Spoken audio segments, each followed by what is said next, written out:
Now, despite Harry and Meghan dropping a 6-hour hit piece on Netflix, the royals aren't biting, and it's driving the Duke and Duchess of Sussex mad. But while retaining a dignified silence in the face of relentless attacks, the palace drew a line under the recent Lady Susan Hussey race row at the weekend by instigating a meeting between the late Queen Elizabeth II's former lady-in-waiting and charity boss Ngozi Fulani. 83-year-old Hussey offered her sincere apologies for what's described as an unfortunate conversation and promised to learn more about the sensitivities around asking someone about where they're from. And, of course, that positive press hasn't gone down well with the Montecito mourners, who, according to a source, have slammed it as a double standard, telling the Sunday Times nothing like that was ever done when Harry and Meghan raised various concerns. No meeting, formal apology or taking responsibility or accountability. That is hard to swallow. 100% yes, they'd like to have a meeting. But Buckingham Palace believes the onus should be on the Duke to make the first move, with sources telling The Telegraph he knows where his family is and how to get in touch if he wants to repair the relationship. So what do you think? Should Harry and Meghan be granted a summit by the royals like palace racism accuser Ngozi Fulani? Down at GBNews.uk, vote in our poll at GBNews. But to weigh in on this now, the socialite and aristocrat Lady Victoria Harvey, the England football legend Peter Shilton, and the broadcaster Ellen Coughlin. Lady V, I mean, They want an apology and a summit? I mean, that Why? sounds very pompous and grand, doesn't it? I mean, it's quite unbelievable, actually, that when I read that for the first time, that's what they're demanding.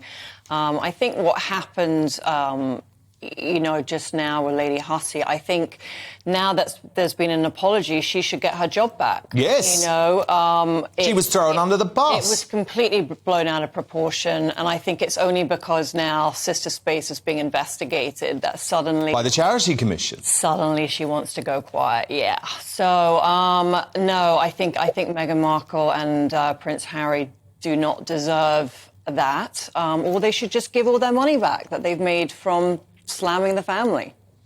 Now, Peter Shilton, you tweeted over the weekend, Meghan Markle was never going to be part of our royal family. She is an American actress who manipulated Harry to get what she wants, which is a big house in California and a big bank balance, playing every card, including the race card. And I have to say, Peter, I saw that tweet and I just thought, well done, you've got it in one. So presumably, Peter, you don't believe that they should get the summit at Buckingham Palace with the royal family? I think they've already had that. The Queen's funeral. I mean, they were invited over. They were invited on a walk around with William and Kate. I think from the minute they joined the royal family, I think the country, was welcoming. I think there was a big euphoria about it. The press, was welcome to Meghan. The royal family welcomed him. I mean, Charles even walked her down the aisle, invited her mum, all these sort of things. And then all of a sudden, they want to go to Canada to get out the media's glaze. And no sooner had they done that they were in California doing a chat show with Oprah Winfrey. And that's where it all started. If they want peace and quiet, fine, great. I don't particularly think that the royal family need to give them any apology because, as far as I can see, they've already done that with the invite to the funeral anyway. Good point. But Ellen Coughlin, you think actually this could be really productive, the royal family agreeing to a similar summit with Harry and Meghan? Why? Yes, 100%. I feel like they were the victim, the exact same as Ngozi. She got the apology today, and I do think the palace done the absolute right thing with Ngozi by inviting her in. They acknowledged what went wrong. They invited her in. They apologised, and they said that they want to learn from their mistakes. Why can't they do that with Meghan? Wouldn't it be more important to do it with Meghan? Like, she's a member of the royal family. I think she deserves the same respect. And I think if they do invite Meghan to the palace and have an apology, then maybe they can move forward as a stronger unit. And I think that would be better all around. I'm sure Meghan and Harry would be more than happy to do that. Isn't the issue, Alan, though, that assumes that Harry and Meghan are telling the truth about the racism that they claim they experienced? What evidence is there that they experienced racism from the royal family? But what evidence is there that they haven't? Why is everybody just automatically assuming that they're lying? Well, because I think we believe in innocent until proven guilty, don't we, still? I know it's 2022, but, you know. Yeah. You could say the same for Meghan. She said that she suffered with mental health problems. She said that she had racist remarks said to her in the palace. But everybody's saying, oh, well, that couldn't have possibly happened, when it's actually just been proven that racist remarks do go on within the palace with this new apology. So why is it so hard to believe? But doesn't she need to produce the evidence, though, Lady Victoria Harvey? Because the issue with Fulani, I mean, I think Fulani went in there with an agenda, right? But she had some evidence of a conversation. Meghan has no evidence of anything. No, like Meghan, everything's made up. And as far as Ngozi, I mean, Marlene, I mean, it just felt like a setup from the beginning, and the timing of it and everything. But yeah, with Meghan, it's just like, I mean, literally, like, she's Harry's handler, and she's just completely she controls him. And now they've got this other documentary now they're doing, right? And so it's just going on and on and on. They are just being complete puppets. Peter, do you think that's fair to say that Meghan controls Harry? Am I the only one that thinks that? I think you can see from the footage, and it's. I think so. I think she wears the trousers. I think she's an actress. She's been around. She's more experienced than Harry, and Harry's obviously deeply in love with her. I just think a lot of the things they say, as you said there, the word is proof.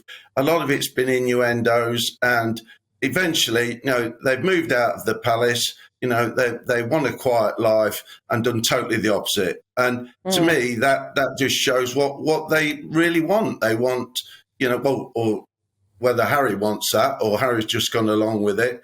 Have a peaceful life, but don't just keep slagging the royal family off, who have probably done everything they can to, as I say, to try and keep the situation going. And certainly, I would think Charles would want to see his grandkids and that sort of thing. And all they've done is hold the hand out. But all the aggro seems to be coming from Harry and Meghan, and it just smells of And I think the next time they're going to set up in the sense of this was planned. Certainly in my eyes, that Meghan had this. Ellen, how do you respond to that?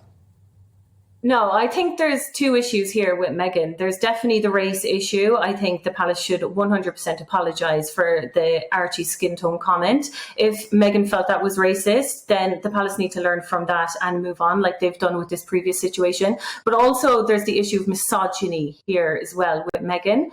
There's massive misogynistic attacks on her all the time. And do you know what? Like, I don't blame them for leaving. I would have done the same thing. Victoria, Lady V? Yeah. Do I blame them for leaving? Well, I just think she's kind of tricked him into going to LA for this quiet life. Like, I think he's kind of going along for the ride, but I think he originally did go to California to have maybe a quieter life, and then she's sort of got this whole plan, all these TV shows and getting all this footage and selling this and selling that and just trying to make as much money as she can from being married to him.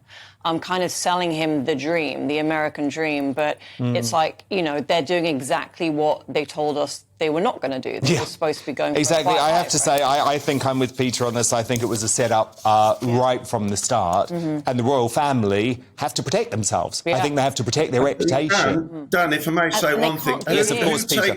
Who takes videos on your first meeting? Right. I mean, if I was taking somebody out, I wouldn't start videoing us. No. And nearly every meeting we have video, and if I didn't have a plan in my mind, it's just not natural behaviour. You want privacy, All right, people say, well, it's for your own album, but Hold on a minute, not And on the first day. get the camera up Did the you- moment that your bloke gets down on one knee. I mean, But did you think it was strange that they would go to Soho House, which is like the media Yeah, of capital course. of like, that's Of where course, every they wanted to be journalist seen. goes. They Like, wanted you don't to be go seen, there didn't to they? go But look, too I'm going to far. give Ellen Coughlin the final word because she's Yeah. outnumbered tonight. Ellen, over to you. Thank you. Yes, to be fair, Harry and Meghan always knew that they were going to set up a media company. So, like, as journalists, you know, we record everything, even if we're going to use it, even if we're not going to use it, we record it because someday it might become in use. They knew full well that this would become useful, and they knew what. The money, the big Hollywood bucks, all part of the plan, as Peter Shilton claims. Great debate. Thank you all. Football legend Peter Shilton, Lady Victoria Harvey, and the broadcaster Ellen Coughlin. Real pleasure. So who do you agree with? Should Harry and Meghan be granted a summit by the royals like palace racism accuser Ngozi Fulani? Reese on Twitter says ignore them unless they start causing actual harm with their actions. People will say they already have, but they haven't in truth. From Faye, no, no and no. Harry and Meghan should be apologising to the UK. And Mark says if Harry and Meghan really want to distance themselves from the royal family, then perhaps they should just move on, which is something they seem incapable of doing. Their reluctance to do so makes me and many others question their sincerity. And your verdict is now wow, this one's overwhelming. Just 6% of you think that Harry and Meghan should be granted a summit by the royals, while 94% of you say Charles and William and Camilla and Kate should stand firm. Now, coming up, as NHS hysterics launch their traditional